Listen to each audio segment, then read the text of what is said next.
Welcome, everybody, to our webinar, Identity Management in the Physical and Digital Worlds. My name is Erin Haynes, and I run the marketing here at Samurai XDR. And today's webinar is hosted by Paul Asagi, the Senior Director of Product Management for Samurai XDR, and Jeremy Nichols, the Director of Global Threat Intelligence Center. This webinar will be around 30 to 40 minutes, and we will have a Q&A session to answer any questions you may have. Please feel free to type your messages into the chat throughout the webinar, and we will answer them at the end. We need to let you know that this webinar is being recorded, and with all that being said, I'm going to hand it over to Paul. Thanks, Erin. Let's grab the ball. Okay, good morning all, and thanks for taking the time to attend this webinar. Today, as mentioned by Erin, we're covering identity and access management in the physical and digital worlds, with a heavy bias on digital for obvious reasons. I'll be covering the current state problem with cyber threats, again, identity, moving into the targets that have made the news, and atypical threats. Then I cover some areas around digital identities. What are they? How they're used, and tying that together with access to resources. We'll then cover off what we need to do with the controls in our what we're getting from the controls in our industry today, which will help minimize the impact on identity threats, and give you some takeaways you should consider for your organization.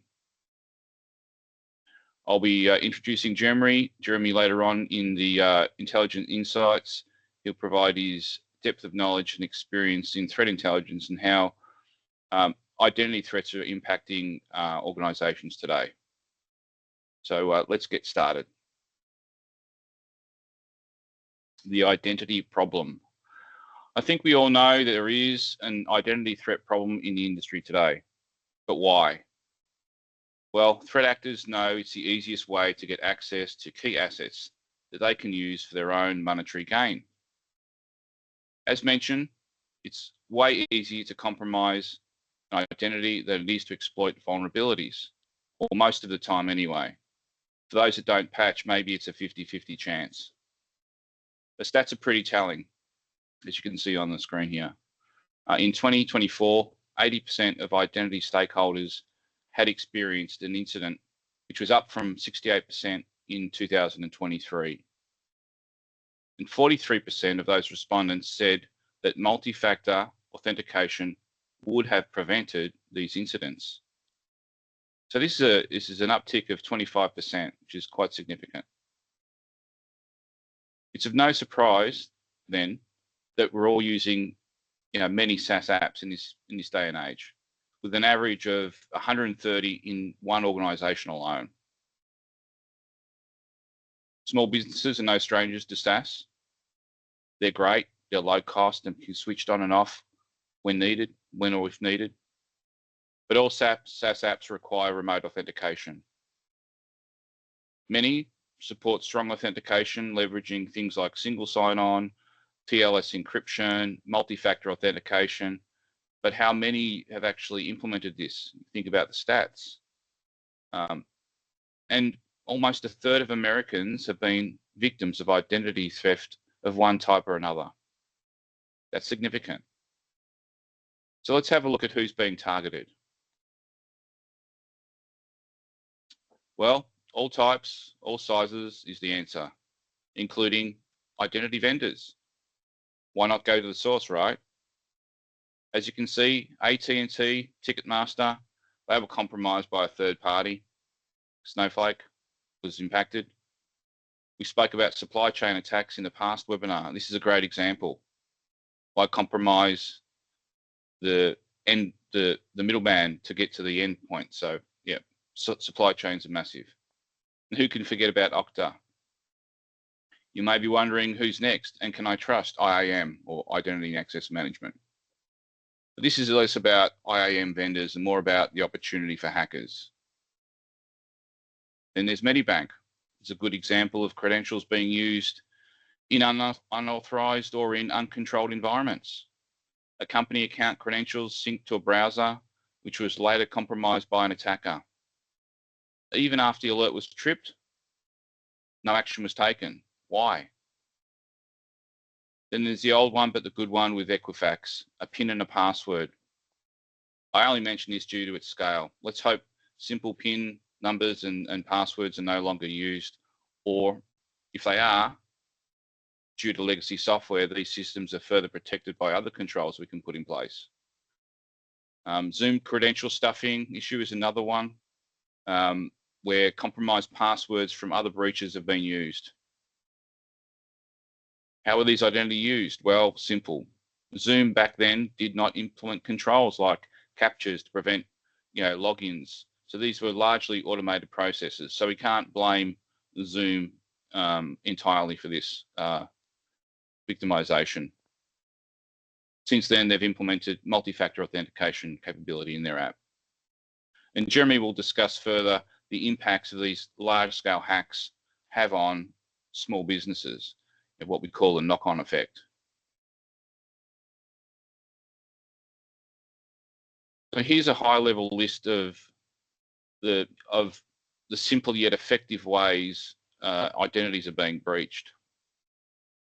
You have credential stuffing, as mentioned in the slide before. Now, Zoom was a victim of this. Spraying attacks, phishing, very popular due to email being a very targeted threat vector by threat actors. Man in the middle, more technical, harder to execute, harder to detect. We'll talk more about improving the detection capabilities later on for such attacks. And of course, social engineering. While not in this list, Jeremy will discuss later on and provide his observations from our threat intelligence team's perspective. Moving into digital identities. This is, I guess, one of the cornerstones of the topic. So what is a digital identity? It's a secure way and an easy way to prove who you are online. Think about it as your e-passport that allows you to cross those international borders. But in this case, that border may be an application or an online service. In the online and real world, we have no way of proving who we are, making it difficult for us to access essential services like healthcare, education, voting, and more. So the digital ID ensures a person can verify their identity to transact with the public and the private sectors online. So it's really important. However, the identity may not always be a human. It can be a machine, such as an endpoint, an IoT device, or an application or service.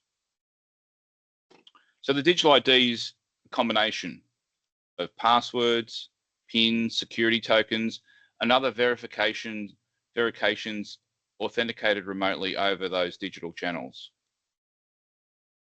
Digital identities are increasingly important because if you're going to embark on strategies like digital transformation of your workforce and apps, including those for secure remote and access to zero trust, you really need to have your digital identities in place.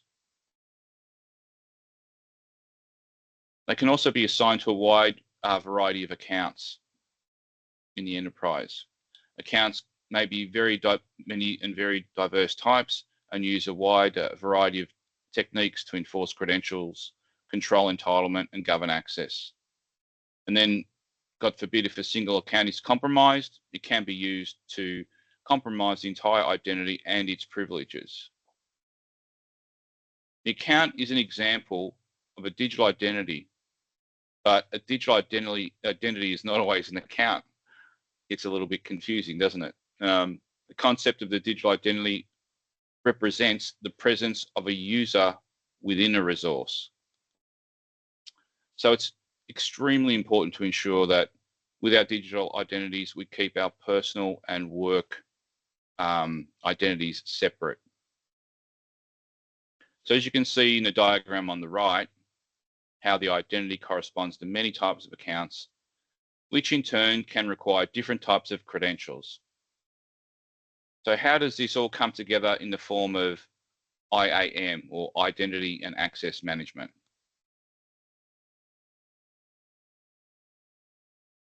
Simple, right? The requirements we have for managing identities in the digital world in many ways mirror the systems, as I mentioned, of identity management we have in the physical world. However, from the days of proof of identity of being a face-to-face interaction and physical documents to moving to this digital age. Now we can't see the counterpart to verify who they are. We are now not only relying on the physical proof of identity, while this is still very powerful and used either as a primary or secondary level of proof, the physical objects that we use for these proof of identity can be including smart cards, electronic passports, and more. This is the something you have or are tied with the something you know. So this brings in identity and access management today. Today, IAM covers 3 core functions supporting the digital identities and how users gain an identity, much like the proof needed to get a passport. First part, or the first foundational element, is authentication. Authentication is proving that the person or identity says who they are, verifying or authenticating. The identity is usually mapped to a role or roles with a set of permissions that the identity is granted. Now, the second function is called authorization. These 2 core components determine the accessibility of the resources. IAM is also concerned about protection of that identity. These include technology supporting that protection. This is what we're focusing on today. How to protect the systems that where the digital identities reside. For this reason, IAM includes a third function, which is the administration side. This is the management of the IAM systems. And coming in fourth is audit. Full audit trail is required for risk assurance purposes and to observe the health of a system. And then lastly, the final and fifth function is analysis. This is where behavior is tracked, anomalies flagged. And we speak more about this later. We won't be doing a deep dive on IAM topics like federations and IDPs. However, if you are interested in diving deeper into the standards and the best practices, there's a couple of publications you should check out. The ISO IEC publication 24760, there's 3 of them, and NIST guidance, which is SP 863. As we include the slides, I'll put some references in there. Let's talk a little bit about the IAM journey here. You can see on the right. And there's some, where to start, low effort through to high effort.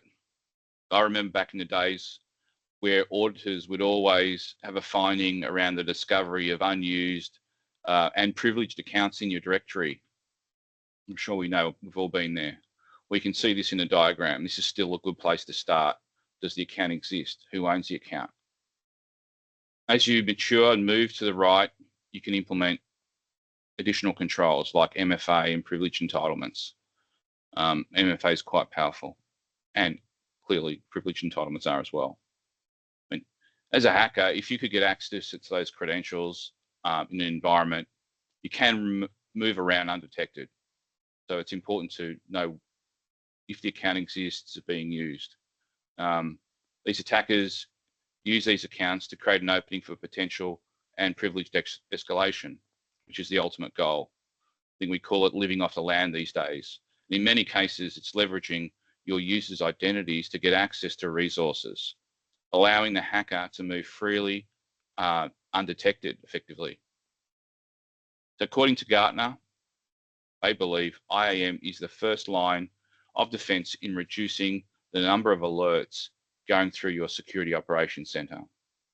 This means professionals need to focus on identity hygiene to boost prevention, detection, which includes machine identities. So don't believe me, believe Gartner. Okay, so how do we support IAM in cybersecurity? As you can see, IAM has a critical role to play in cybersecurity. from managing access to sensitive data, being notified of and blocking credential abuse. IAM solutions more recently have allowed improved end user experiences with single sign-on and push technologies to minimize the friction created by multi-factor authentication. I think Jeremy will talk about fatigue a little bit later on. In fact, Gartner also believes there's an even stronger bond between security and identity with the proliferation of decentralized systems and services. Bringing IAM and cybersecurity closer together is where we want to be. And one way of doing this is a concept that's emerging via identity threat detection and response, or ITDR.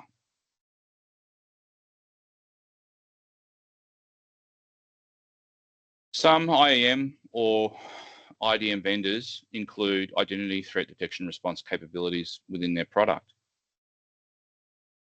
But that's not enough. IAMs don't see all the picture. For example, email. Email does not require IAM to function. IAM cannot see the senders of the reputation of the email sender, nor the presence of harmful links embedded in the email. IAMs themselves need protection and context, and this is where tools like XDR can help. With XDR, we don't just include the telemetry from IAM itself, but incorporate the signals that may be related to an authentication attempt that also triggered an IOC from an intelligence feed, or even where the authenticated user triggers like a borderline risky event that's correlated in a timeline with another event, perhaps an endpoint EDR agent. These events or alerts together, coming together into an XDR, may adjudicate these two correlated events as more significant and trigger an alert. Another good example is the usage of remote access technologies like Zero Trust. Strongly linked to identity, Zero Trust provides remote access to protected resources. This type of telemetry into XDR is of high value. And I just recently saw, just on a side note, an announcement from Exabeam who finalized their acquisition of Logarithm.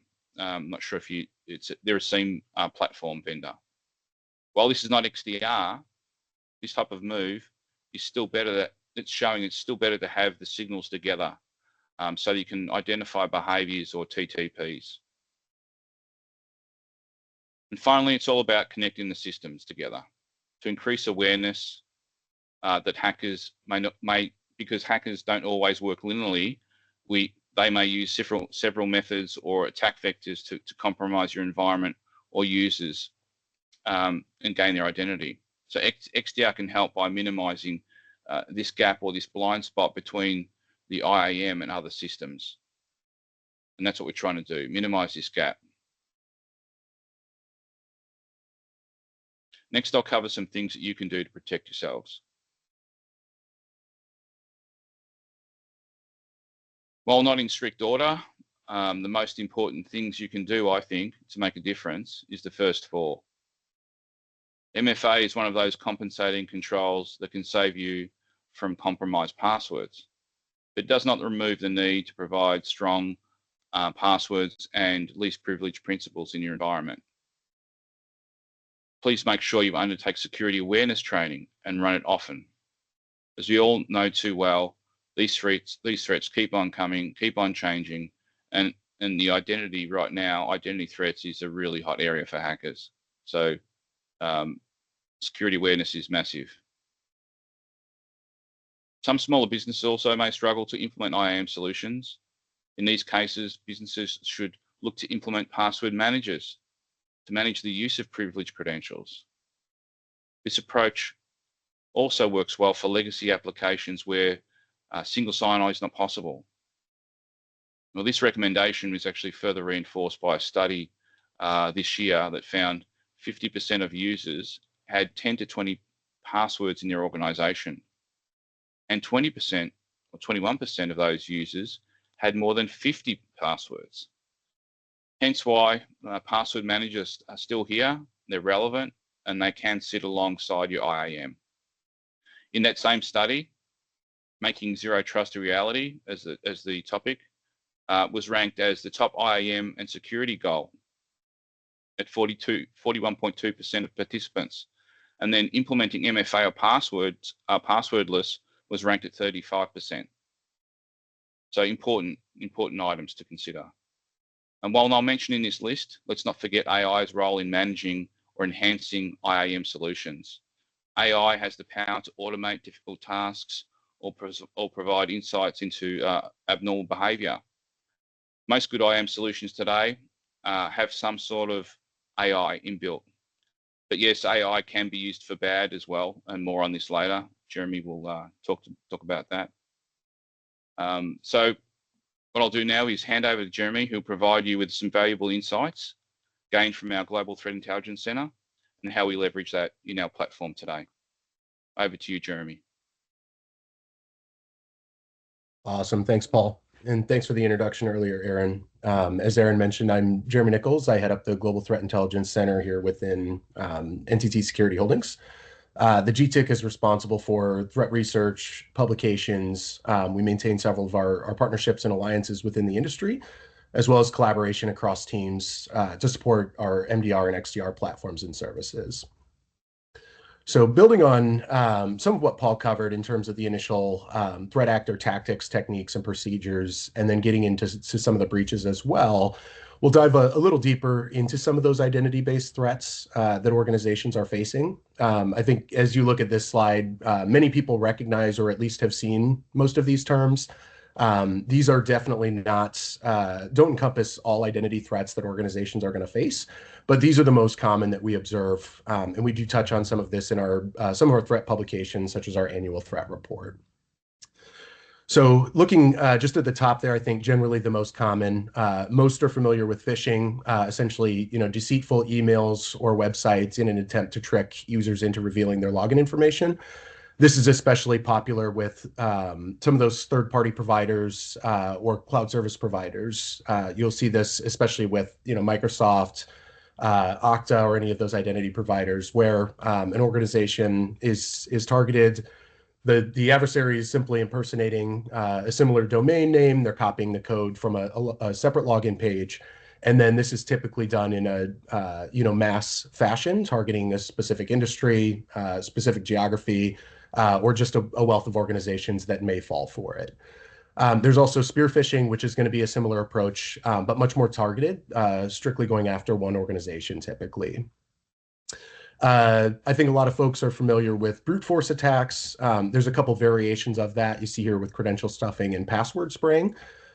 Generally, this is going to come from known information. An actor knows the email format or the specific email address of an user, either somebody that they know has elevated rights, maybe they work for a support desk, maybe they're an executive, but then targeting those credentials that have been included in previous data breaches, purchasing those from an initial access broker, or potentially even getting those from InfoStealer malware, those logs that are shared in social media channels or on the dark web.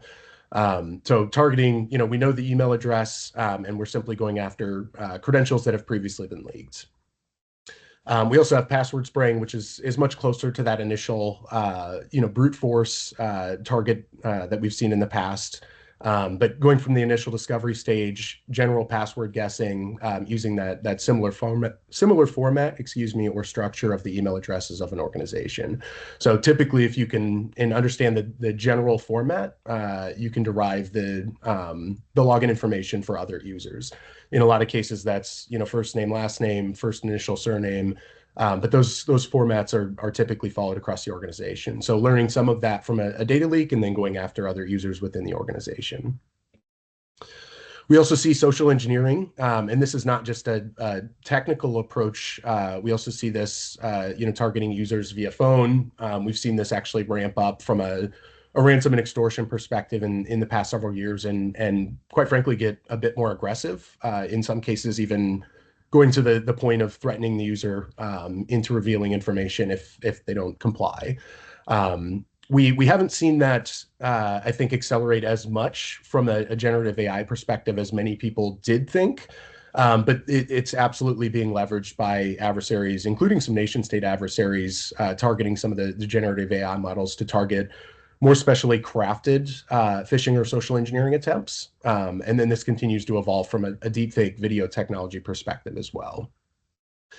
Man-in-the-middle attacks continue from a technical perspective. Really, that's just getting in, between the user, similar to some of the phishing attempts where we're setting up a fake login page to capture information covertly, and then leveraging that in future identity attacks against the organization. And then Paul highlighted MFA several times as well as a solution to some of this. MFA is absolutely a key tool, but certainly not completely protective of different attacks. There are several MFA attacks that can happen. Some of those being MFA fatigue, where we're simply sending a user repeated pushes or repeated SMS messages trying to get them to approve that login. In some cases, it's simply annoy the user until they say, yeah, fine, that's an approved login. And then, from a more technical perspective, especially with more advanced adversaries, we've even seen SIM swapping attacks where they're essentially taking over the phone from the mobile provider, and then those SMS messages or those app pushes are actually going to the actor instead of the legitimate user. So quite a few different identity-based attacks that can take place. Quite a few similarities between those, but certainly different levels that go into that. And in some cases, a lot of that initial discovery is done up front, completely outside the network, where there's going to be no visibility from the organization until that attack actually takes place. And in some cases, that appears as a completely legitimate attack. That's a valid user, valid password, and in some cases they're stealing or getting that MFA code approved, so it looks like a completely legitimate login. And then building on some of the SaaS and cloud attacks, I know Paul highlighted several of the large-scale breaches, especially in the past several years, in terms of the scope of them, how many records were leaked, and then in some cases those were leveraged in subsequent attacks because credentials were leaked in those. We did a two-part blog on the state of SaaS security and some of the cloud integration or cloud-based attacks. And if you look at what we highlighted in there, it was when it was published, it was the last 12 months. So it's about the last 18 months at this stage. But the majority of those, actually 8 of the 10 that we highlighted, were some form of an identity-based attack. It wasn't a technical exploitation. It wasn't a 0-day. It was leveraging valid credentials, targeting a supplier, targeting a consultant, leveraging a compromised email or social engineering to actually get into those environments. And Paul also noted in many cases, we're seeing this accelerate against kind of that supply chain or the SaaS or cloud providers, because once you've gotten into them, in many cases, you can quickly pivot to multiple customers. And so it's less about, targeting one organization at a time, especially when there's a lot of that initial upfront effort that's involved. But getting in, pivoting to another tenant, pivoting to another cloud service, and gaining access to some of those resources, or getting into a database or some form of customer listing and gathering a lot of additional information that way. So in many cases, we're seeing a bit of that shift to the supply chain and critical infrastructure more than anything else. And that's one of the big reasons why.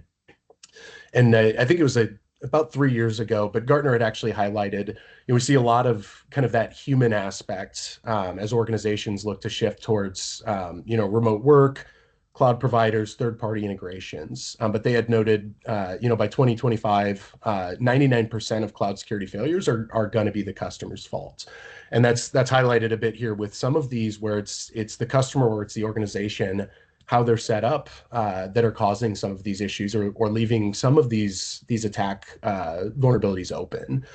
That was another thing we had actually noted in our annual threat report, that we're starting to see almost that human element, that human fatigue play a much bigger role here, where budgets are stagnating, budgets are stalling, analysts are becoming more fatigued, they're taking on more work, they have more responsibilities and more tools than they've ever had before.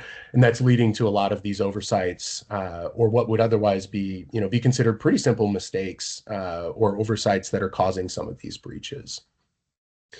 We've also seen quite a big shift to living off the land. So once an adversary is able to get into the environment, they're leveraging legitimate tools within that environment, as opposed to deploying malware or remote access to a Trojan or a Trojan.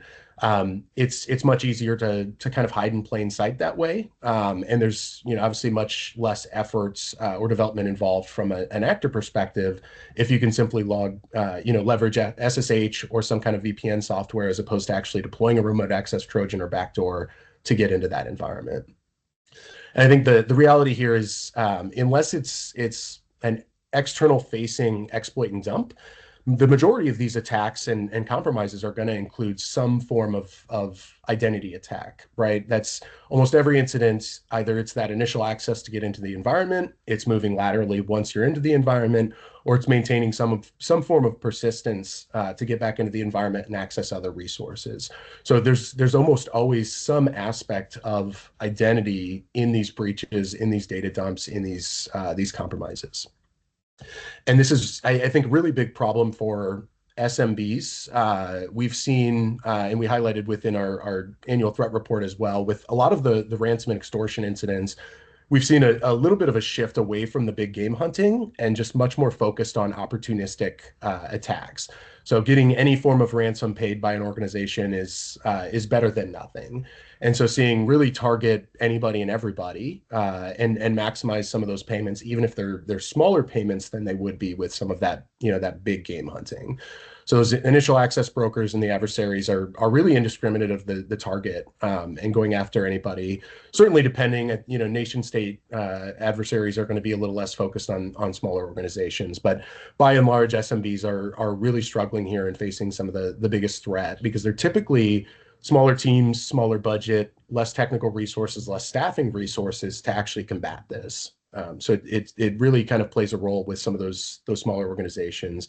And with the ransom and extortion incidents, I think it was around 68% of organizations had less than 500 employees. And so that's very likely a similar issue here, which the smaller organizations are relying on outsourcing. They're relying on those technical integrations to facilitate and augment the staff. And so that opens them up to some additional vulnerabilities or some additional opportunity from an adversary perspective. And then just building on some of the technical pieces that Paul had covered from the value of identity itself, I think from a monitoring perspective, there's a lot of additional value, beyond just the alerting, the monitoring, the response side, right? This provides a lot of forensic and audit value in your threat hunts, in your incident evaluations. If you're looking into other pieces, you want, as Paul noted, some of those different signals that provide a bigger picture of the attack, a bigger picture of the actual activity that's happening within the environment, versus just looking to simply catch, anything malicious with a single log record from a single device. That's really not the case anymore with how complex these attacks are and how many different stages go into those over the course of a compromise. So there's a lot of additional value in not just that initial discovery, that initial detection, but being able to go back and look for suspicious and potentially malicious activity. So unusual or impossible logins, multiple different logins across geographies or different countries that really aren't physically possible from a user perspective in a short period of time. Suspicious source logins from an IP address that's listed on a threat list, or they're coming from a Tor or proxy node, which in the majority of cases, almost every case, and a corporate user should really not be coming from a suspicious IP address like that.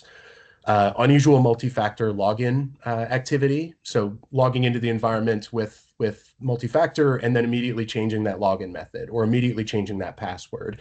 Those types of activities are generally suspicious. That's somebody that's got in and they're trying to prevent the legitimate user from getting in behind them while they have that access.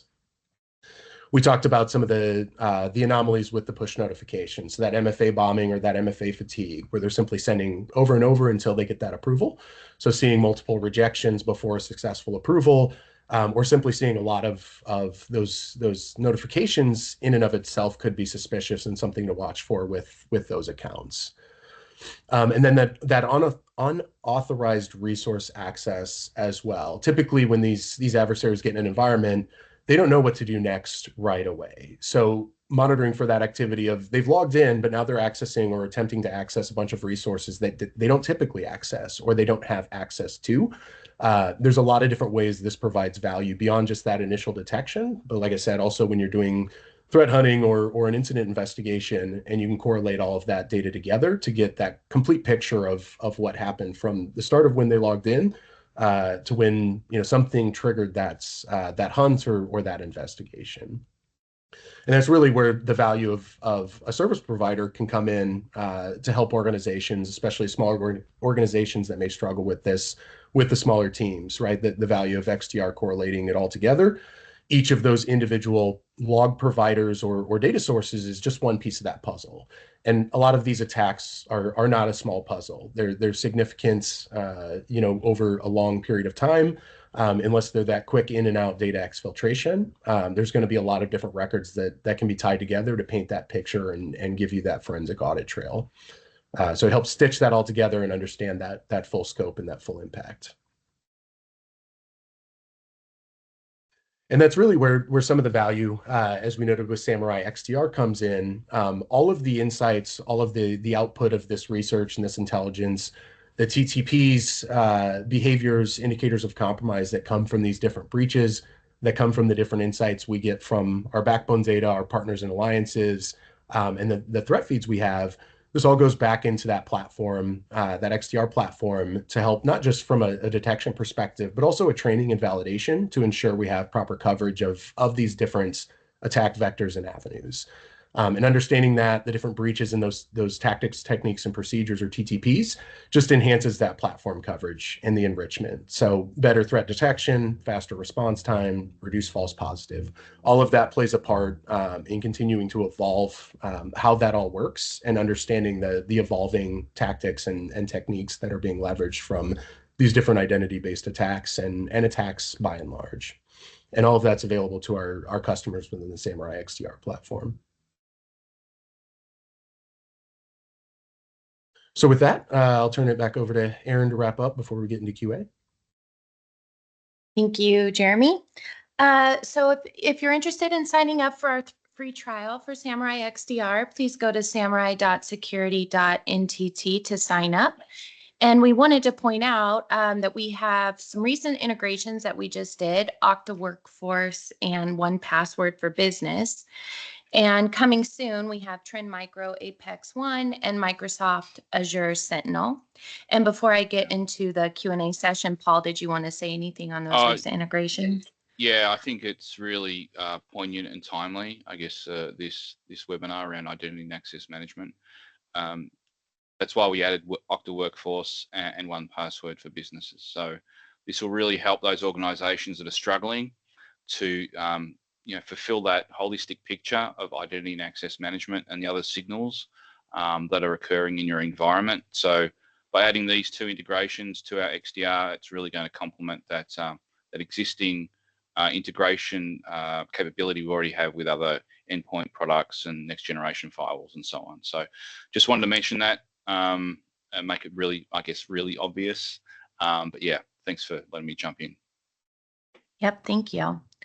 All right, we'll move over to our Q&A session. Feel free to type your questions into the box and we'll get them answered for you.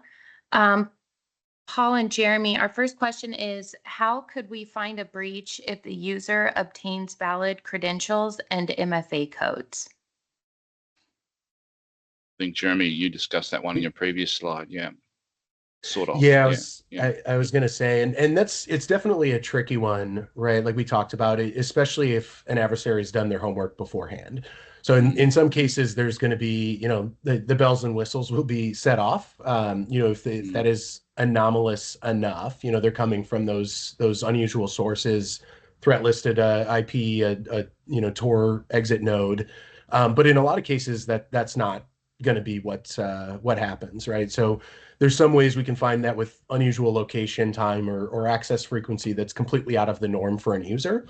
But I think this really goes back to the value in bringing all of those different signals together, because in several cases, it's not going to trip any alarm. If they've actually obtained valid credentials from a previous data breach, for instance, and they have a way to get those MFA codes or trick that user into approving that, in some cases, that may not really set off any alarms. And so that's really where we have to have some of that historical look back, the ability to do those threat hunts and find that unusual behavior or stitch those multiple sources and signals together to identify some of those breaches. Because especially in the case, there's been some adversaries that have really focused more on that social engineering side and targeting the codes. And if they're able to get in, especially in the case of SIM swapping, where you logging in with valid credentials and the adversary is actually taken over the mobile provider and they're the one approving the code, there's nothing that stands out with that except potentially the geography or the time they're logging in. So it's really key to be able to stitch a lot of that together and have that whole picture to be able to identify that type of thing. Mm. And also with that, Jeremy, those mechanisms, or processes like, threat hunting and looking for these potential breadcrumbs that look anomalous. That's the job of AI and ML in your platform. You can't, not always the ability to have the ability all the time to go hunting, although it's highly recommended because it actually just keeps you sharp and your environment better than anyone else. AI and ML in platforms like XDR and some of the more advanced IAM products out there look for these anomalous behaviors and flag them as well. So they're trying to take some of the, that labor intensive work away from you, because, we can't spend all day looking in data lakes. But I mean, don't get me wrong, it's a really good place to start to hone your skills though. Cool. Any more questions, Erin? Yeah, here's another one. Are the threats against IAM providers known, or are they still evolving? I'd say they're still evolving. You don't know what you don't know, and we generally know what the threats are when they've been exploited. And Jeremy gets to see that through the Global Threat Intelligence Center. I think IAM now being a target is proof that the threats will still be coming, and they will adapt, and they will slightly change in one way or another. So yeah, don't think it's over yet. And I'm sure there'll be some really cool controls that us people in cybersecurity will dream up to actually try and thwart those threat actors. I don't know if you have anything else to add, Jeremy, on that topic.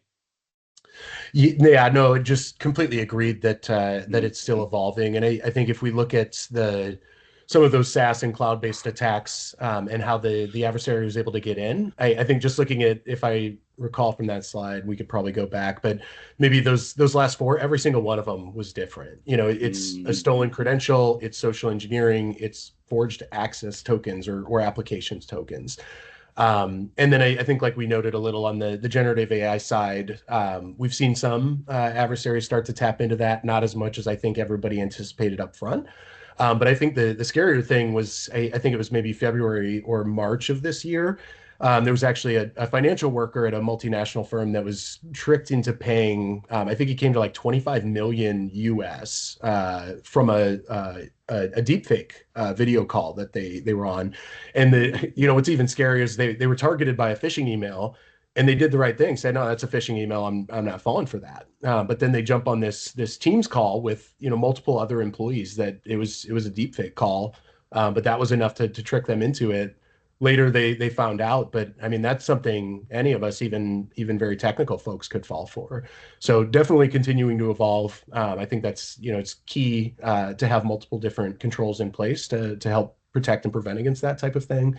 But yeah, I think continuing to see new methods, new mechanism, new tactics and techniques coming into play, and we'll continue to see that evolve probably very rapidly as we see people pick up new ways to tap into these technologies as well.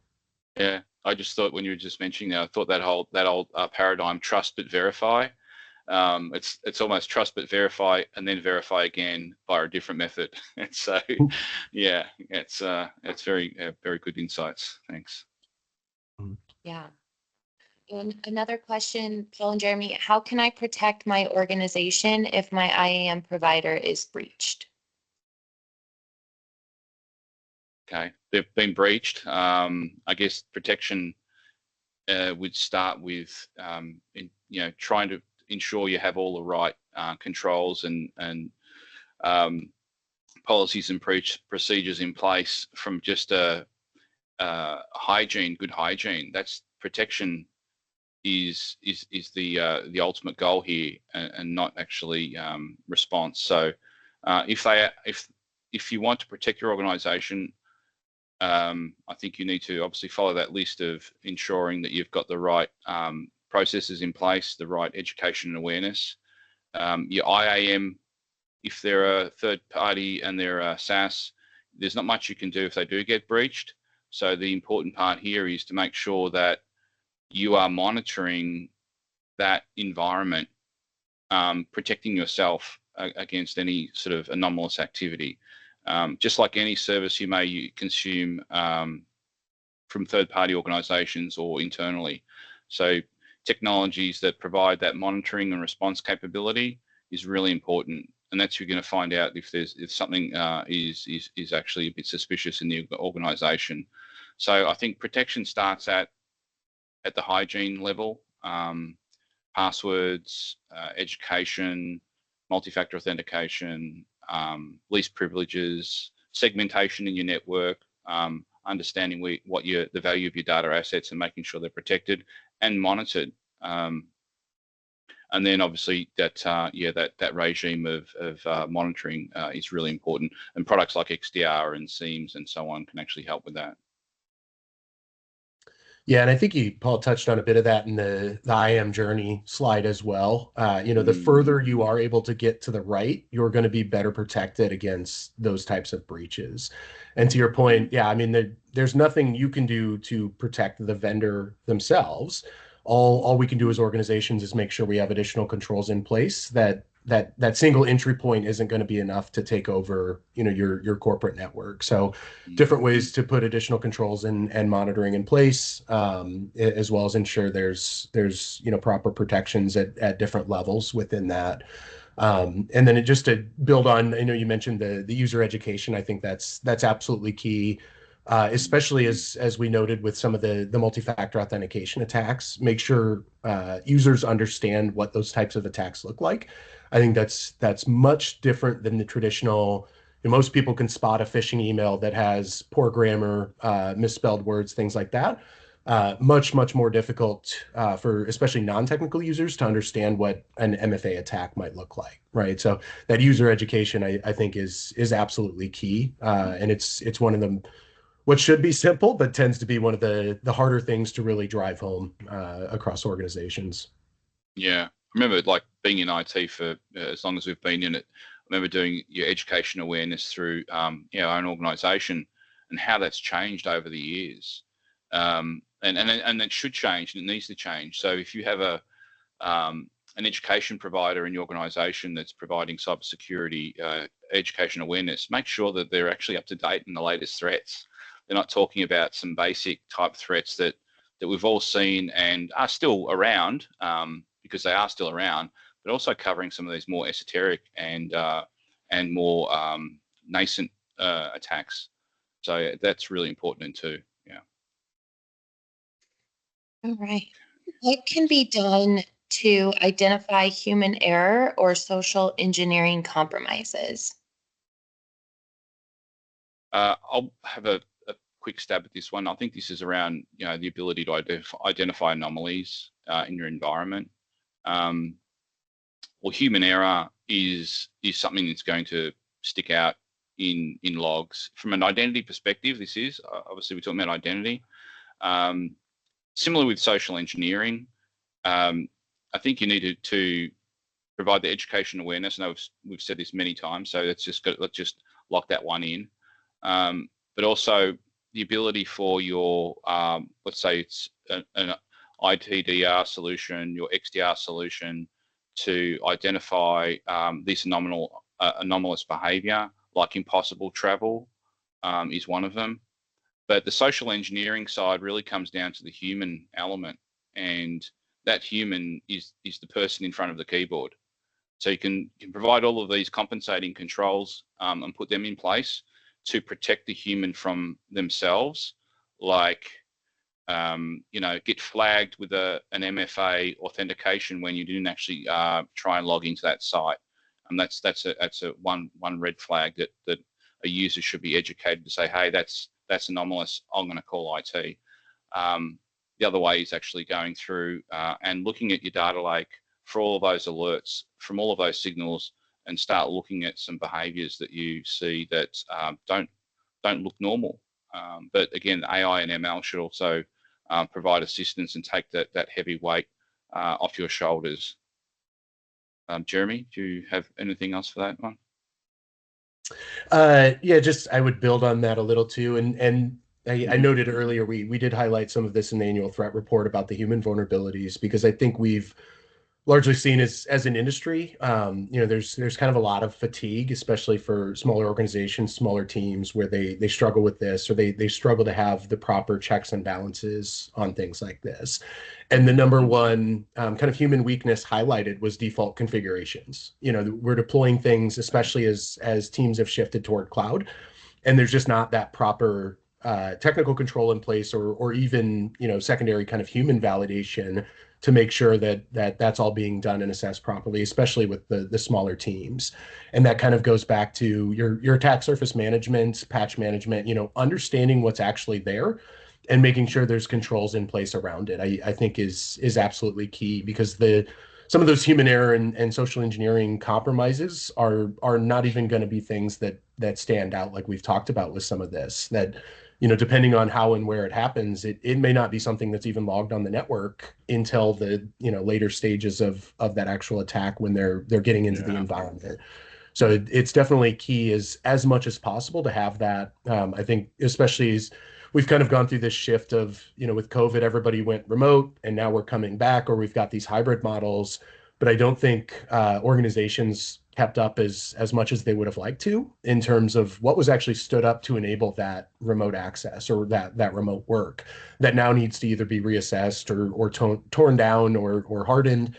But there's a lot of those gaps, I think, that still exist, and it's absolutely key to make sure you have controls in place around that as well. So understanding what's there, what access exists, ensure that's up to date. We have proper inventory management. So a lot of little things that go into that. Okay. Fair points. All fair points. Yeah. Thank you both. We do have one last question here. I know we're coming up on time. All these questions have been really great. We'll do this one last one. And then if anybody has additional questions, please feel free to reach out to us. What technological advancements are driving changes in identity verification? It's a tough one. We've talked about a lot about the tech advancements throughout this session. I think, well, as biometrics, I don't think that's actually something that I've really, I didn't dive into it in this session. Biometrics is one area that an advancement, I guess, in verification. It's pretty hard to refute biometric authentication, but it's also not that easy to implement as well. So, and also it depends on the device. So yeah, biometrics, really, really cool. Great if you can use it. I know I use some of the native technologies in Microsoft. I think it's a Hello for facial recognition. That's great. I'm sure that can be faked as well. But I think the other advancements from a technological perspective is really that convergence of supporting cybersecurity technologies in identity and access management, and the authentication capabilities, and the I guess standards like FIDO is another standard. It's not new, but it's been around for a little while for authentication, is assisting in that. But I think we just need to better monitor and have better hygiene in our environments to actually combat these threats. I think we've taken the eye off the ball a little bit with IAM, to be honest. Yeah, and I would add, I'll go almost the dark side of that, right? So what the technological advancements that have driven some changes have actually been the adversaries' TTPs, and just looking at the evolution of even MFA. The initial MFA was SMS push code. We started seeing attacks against that. We moved to an application, or, do you remember the old RSA tokens where we've got a continually cycling code? We've seen that then go to push notifications within the app. And then you mentioned FIDO, but getting into public key cryptography for multi-factor authentication. I think the ways threat actors have actually been able to compromise organizations and get in have driven some of those advancements of, hey, we didn't think of that. We can't let that happen again. And so we put in some of these additional technical controls. So like I said, almost the dark side of the equation, rather than innovation, it's innovating to stay in front of the malicious actors. But I think that those different ways that they've found to breach organizations have also forced our hand as an industry a little bit to drive some of those advancements and make the identity and quite frankly, almost every remote access and access management evolve a little bit to keep pace. Yeah. And the whole part around vulnerability management is really important, just to minimize that attack surface, irrespective of the advancement of technology or threat actors' behaviors. It's also important just to keep good hygiene from a vulnerability management perspective. But yeah, I totally agree. There's going to be a leapfrogging situation forever. Yeah, it's the cyber arms race, right? That's right. Every new control that's in place, there's going to be a technical way to get around it, and it's just a matter of, there's concept of defense in depth. It is very true, even if it's a very old term, but just having multiple technical controls and restrictions and access controls in place to make sure that we're at least making it as difficult as possible to get access to different information. Yeah, and have a look at that NIST standard, the NIST publication. You don't have to implement everything in the standard. Take away some of have a look at what you can do something. It's a good guide. It's a good tool for guidance. Okay, I think we're done with the questions on our side. Erin, back over to you. Yep. No more on my side either. Okay. So thank you all very much for joining our webinar, and thank you, Paul and Jeremy. You did great. Okay. Thank you, everyone, for attending. Yeah, thanks everyone for joining. Catch you later. Bye-bye. Bye.